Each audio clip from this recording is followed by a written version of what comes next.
Elle me donne carrément d'eau. Ou sort de la chambre, venir se coucher au salon. Et cela sur plusieurs semaines. Plusieurs semaines. Ah, d'accord. Mais quand tu as surpris ta femme à Frangra Dédi, pourquoi tu es resté silencieux sans parler de ça? C'est ma nature. Tu vas prendre ton problème de foyer, aller expliquer aux autres. C'est un peu difficile. Non, je n'ai pas dit d'aller expliquer aux autres. D'accord. Tu rentres à la maison, tu trouves que la porte est fermée, à clé. Tu défonces la porte, tu rentres. Et puis tu trouves ta femme avec un autre homme. Tu ne dis rien jusqu'à 3 jours. Et puis elle prend ses bagages et s'en va. Tu n'as rien dit pourquoi? Non, je n'ai rien dit parce que... Bon, plus je vais poser des questions, ils vont me dire encore autre chose. Donc tu étais d'accord avec la situation? Non. Tu vas trouver une personne chez toi à la maison. Tu es venu faire quoi ici? Non, c'est-à-dire que je préfère garder le calme. Elle-même, sa conscience allait lui gronder. D'accord. Voilà. Donc toi, tu n'es pas jaloux. Tu n'es pas prêt à protéger ou à défendre ce qui t'appartient. Si. Mais tu dis que tu préfères la laisser comme ça, et puis après, elle aura un problème de conscience, et puis elle va revenir. Alors, toi, tu n'as pas cherché à savoir, et puis elle est partie. Maintenant qu'elle est partie là, c'est là que tu cherches à la reconquérir. Au moment où elle était là, tu n'as rien fait. Il faut prouver que quelqu'un est rentré sur ton territoire pour défendre ton territoire. Mais ça veut dire quoi? Ça signifie que tu ne l'aimes pas assez et qu'elle peut faire ce qu'elle veut. Même ce qu'il y a de plus sacré, elle peut faire ça dans votre maison. Ça ne te dit rien parce que tu veux que sa conscience puisse la gronder d'abord. Et puis bon, je ne sais pas, si sa conscience commence à la gronder, tu attends qu'elle ait réaction à partir de ces faits-là. Et puis bon, ça c'est un. Des deux, elle s'en va. C'est 1 an après que toi tu viens ici maintenant pour dire que tu as appris qu'elle a un enfant et tout ça, donc tu veux qu'elle revienne avec l'enfant. Est-ce que c'est parce que tu as appris qu'elle a un enfant que tu veux la reconquérir ou bien c'est parce que tu l'aimais vraiment? Non, c'est pas parce que j'ai appris qu'elle a eu un enfant. Durant ce laps de temps-là, je faisais des va-et-vient puisqu'elle était chez sa grande sœur. Je partais là-bas, ne serait-ce que pour la voir, mais il était difficile. À chaque fois, toute notre causerie était au téléphone. Quand je vais, soit elle dit à sa grande sœur qu'elle n'est pas là, ou bien soit elle est là et puis elle refuse de me voir. Et c'est sûr, c'est va-et-vient, va-et-vient. Et moi aussi, par moment, quand j'ai des chantiers ailleurs, quand je partais, je revenais. En fait, c'est tout ce temps-là qui s'est écoulé durant les 1 an. D'accord. Vous avez fait 4 ans ensemble, Oui. dans la même maison. Oui. Est-ce que pendant ces 4 ans-là, Oui. elle a fait une fausse couche ou bien il y a eu quoi? Non, durant ces 4, c'est notre première grossesse qui est là. Depuis 4 ans? Oui, oui. Notre première grossesse qui est là. J'ai compris. Ton nom là, c'est quoi, madame? Mariette. Mariette. Ça va, tu es épanouie? Ça va? Oui, je suis épanouie, ça va très bien. Ton mari, c'est ton mari, hein, c'est pas ton ex. C'est pas mon mari. Non, mais vous êtes mariés devant la loi et devant l'église. Tant qu'il n'y a pas eu de divorce, c'est ton mari. Ce que tu es en train de faire là, c'est adultère tu fais. Ou toi tu dis que tu es épanoui là, ça c'est adultère que tu es en train de faire. Dis-moi, ton mari là, quand vous allez dormir la nuit, il ne te convient pas au lit. Il n'est pas endurant. J'ai déjà dit que je ne l'aime pas, donc je l'aime pas. Non, mais dis-moi la raison. Moi, c'est la raison de je l'aime pas là, je cherche. Puisque vous êtes mariés. Vous êtes mariés, c'est parce que tu l'aimais que vous êtes mariés. Je ne peux pas vous donner la raison. Je n'aime pas, je l'aime pas. Prenez ça comme ça.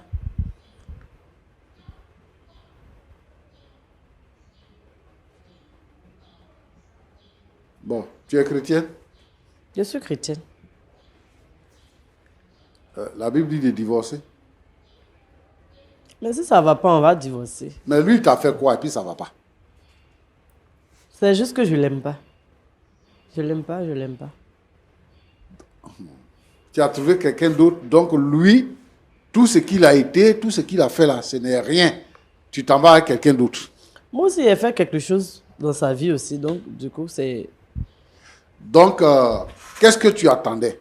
En venant avec un autre homme dans votre lit conjugal, là, tu attendais quoi? C'est quoi tu voulais prouver à ton mari? C'était le prétexte pour moi de quitter la maison. Donc, ce qu'il a vu ce qu'il voulait voir. Et puis, bon, ça m'a donné l'occasion de quitter la maison. Donc, ça là, ça existe aussi. Et tu penses que là où tu es parti, là, tu seras heureuse? Tu penses que tu vas vivre une vie jusqu'à vieillir, là où tu es parti, là? Ce que tu es en train de dire, là, c'est un prétexte.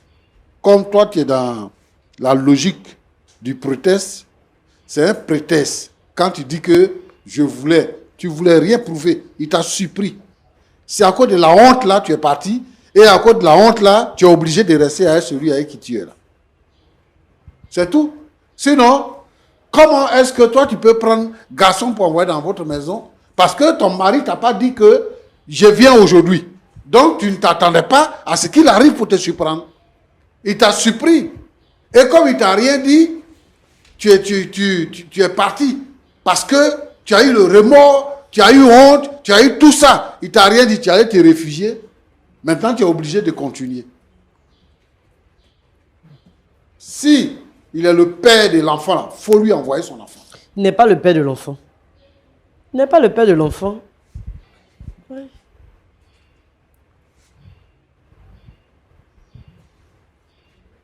Mariette, il ne faut pas jouer à ta vie. Il ne faut pas jouer avec ta vie. Dieu t'a donné un homme qui ne te crée pas de problème, qui est bien avec toi. Là où tu allais te mettre là, ce n'est pas ta place. Là où tu allais te mettre là, ce n'est pas ta place. Ton histoire de je ne l'aime pas là, ce n'est pas normal, ce n'est pas bon. Il faut retourner chez ton mari. Moi, je ne peux pas retourner là-bas. Hein. Si vous pouvez prendre ma place aussi, ce n'est pas quelque chose de mauvais. Hein. Je ne peux pas retourner. Madame, après, il faut soigner votre manière de parler aux gens et vous n'êtes pas au marché public. Vous êtes sur un plateau sérieux et respectueux. Nous, on vous a reçu parce qu'on veut vous aider. Comment vous pouvez dire au pasteur de prendre sa place? Vous avez vu un homme qui marie un homme? Si vous ne voulez pas de votre mari, on respecte ça, mais après, respectez les gens ici. Pas de problème. Mon frère Roland. Oui, pasteur. Comme tu as dit tout à l'heure, que c'est important que les gens viennent à la conférence pour sauver les familles en détresse, en crise.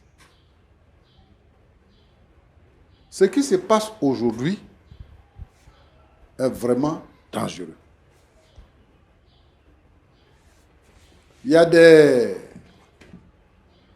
jeunes femmes qui vont dans le mariage, pas parce que forcément elles aiment celui qui veut les épouser, mais juste elles veulent être à l'abri du besoin. Donc si elles voient qu'il a un peu de moyens, bon, quand il vient là, elle regarde ça, elle dit à lui là, il peut s'occuper de moi, je peux manger à côté de lui. Et puis elle va dans ce foyer. Mais quand elle est dans le foyer et qu'elle trouve quelqu'un d'autre qui a un peu plus de moyens que là où elle est, elle continue. Donc on ne peut pas parler d'amour. Mais l'Église en souffre. Moi, je voudrais vraiment que, d'abord, les serviteurs de Dieu puissent former ceux qui doivent se marier. Leur donner une formation. Les stabiliser. Les gens qui sont les nouveaux convertis, qui ne connaissent rien au mariage, à la loi du mariage, tel que Dieu l'a conçu. Quand ils viennent dans l'église et qu'ils se marient, on dit il y a mariage dans l'église. Mais la personne qui se marie là, on n'a pas son niveau